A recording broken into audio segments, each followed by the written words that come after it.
Well, let's have a little discussion about something that's so important: climate change.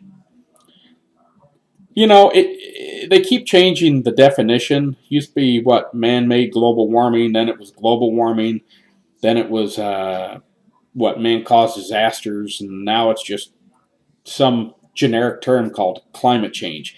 That somehow, when they give it such a term, who's going to deny the climate changes? The climate's been changing for 5.5 billion years.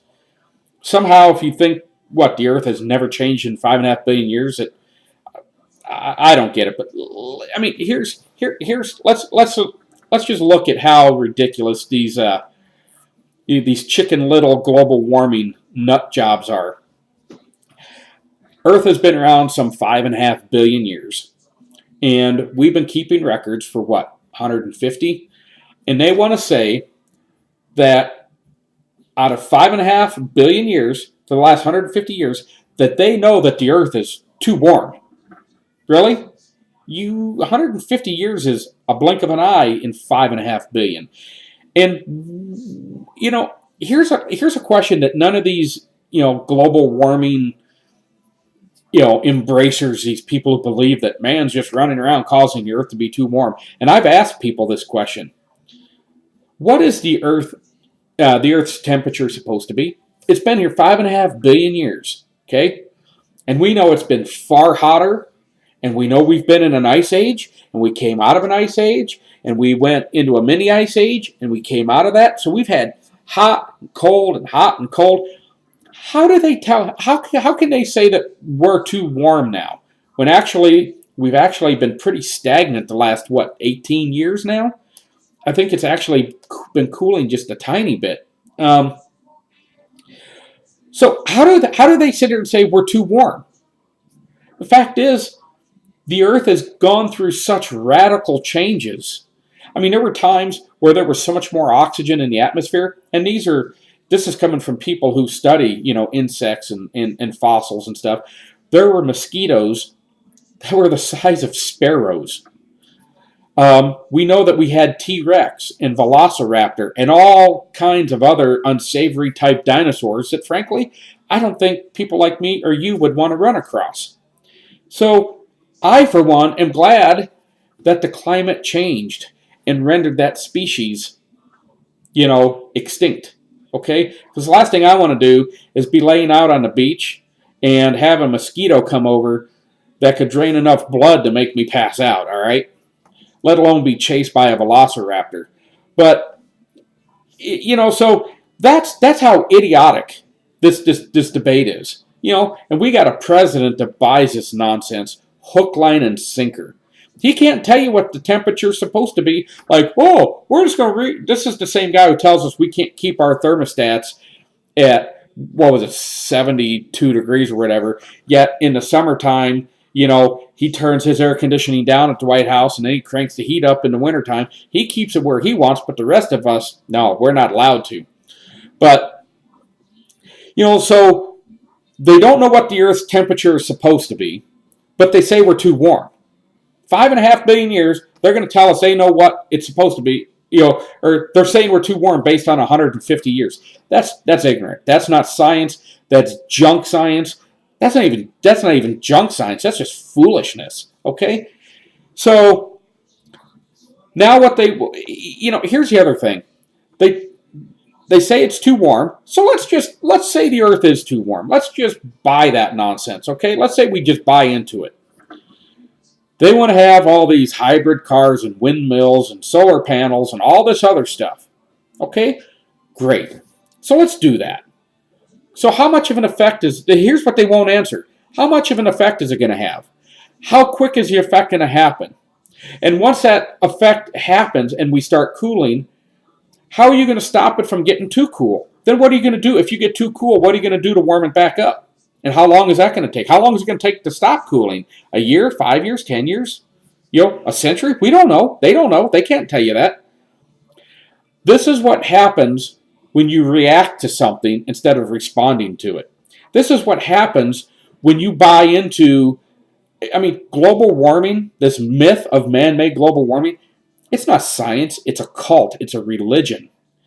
These people have over and over and over, they've been destroying data, manipulating data, just changing stuff outright.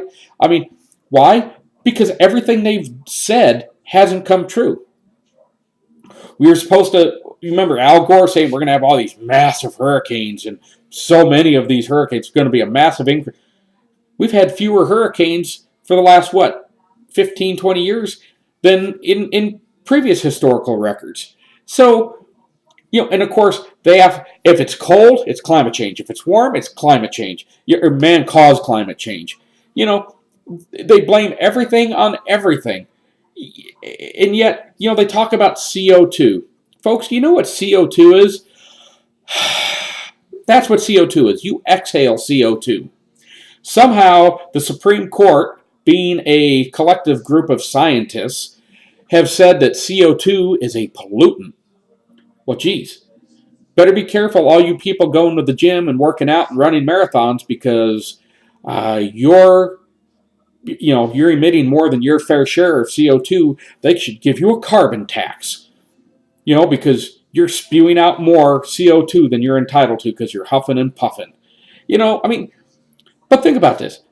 When you exhale CO2, plants convert the CO2 through photosynthesis and give off oxygen.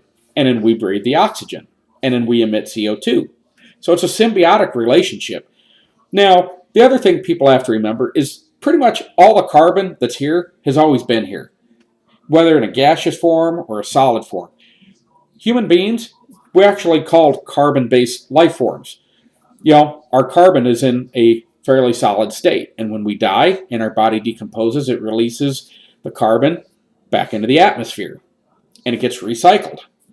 There's a scientific, I don't want to call it a theory, but they say matter cannot be created or destroyed, just rearranged.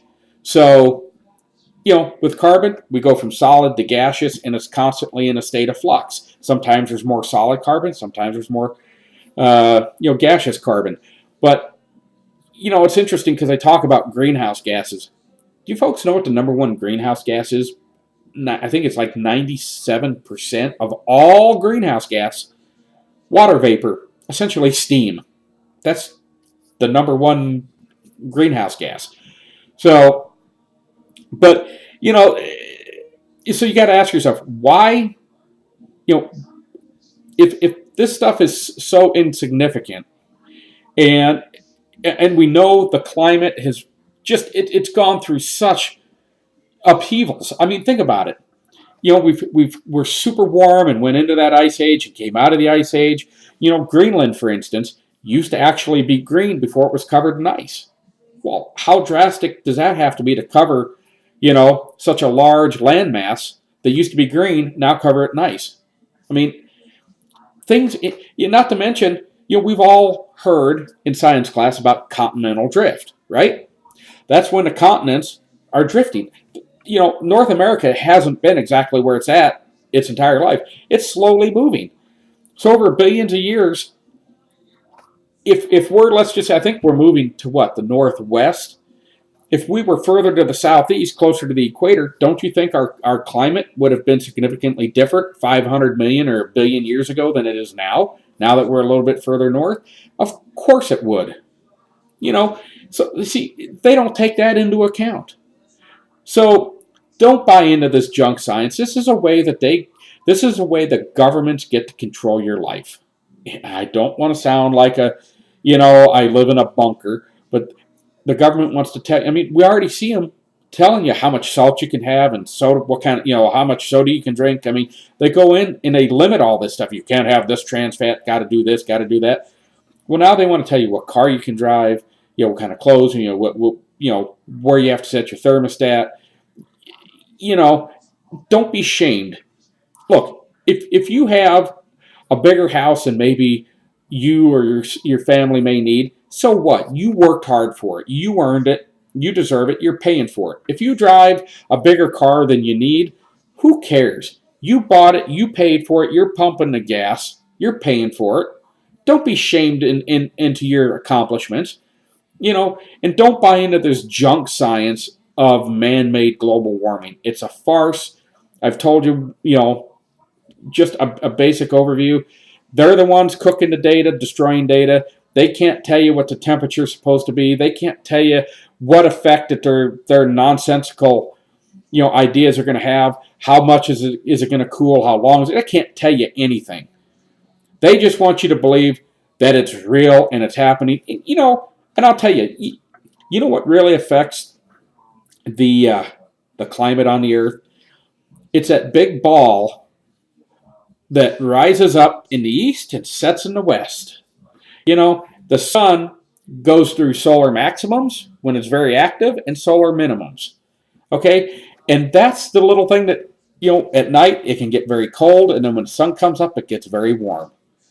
And, if the sun decides it's going to go into a solar minimum, the Earth is going to, the climate's going to change on Earth. It just does. It's been doing it for 5.5 billion years, long before we were here, and it'll do it long after we're here. So, folks, when they talk to you about this stuff, just keep some of the things in mind. They don't know what they're doing.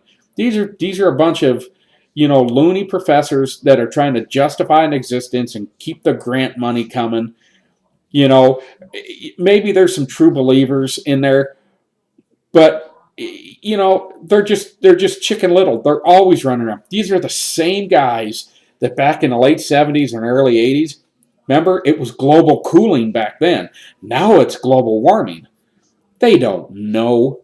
I mean, they can't even predict the weather a week out, and somehow they're going to predict the climate for the next 100 or 200 or 1,000 years. It's ridiculous. Look, just be good stewards of the Earth. Recycle your engine oil and your coolant. Don't dump it down, storm drains or whatnot. Keep your car tuned up.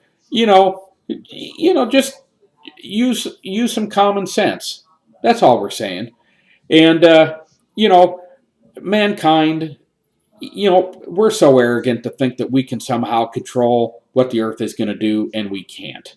All right, so the Earth has been doing what it wants to do for billions of years. It'll continue to do it. And, if we had some type of small, minuscule impact and the Earth didn't like it, it's going to correct it all by itself, because man is so insignificant on this planet. It's just unbelievable. So I thank God for natural climate change.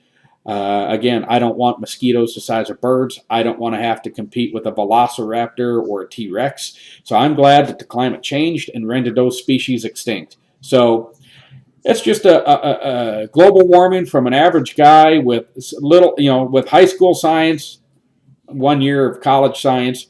But, it's just a common sense approach to, a pretty simple, idea. So I appreciate you watching. Take care.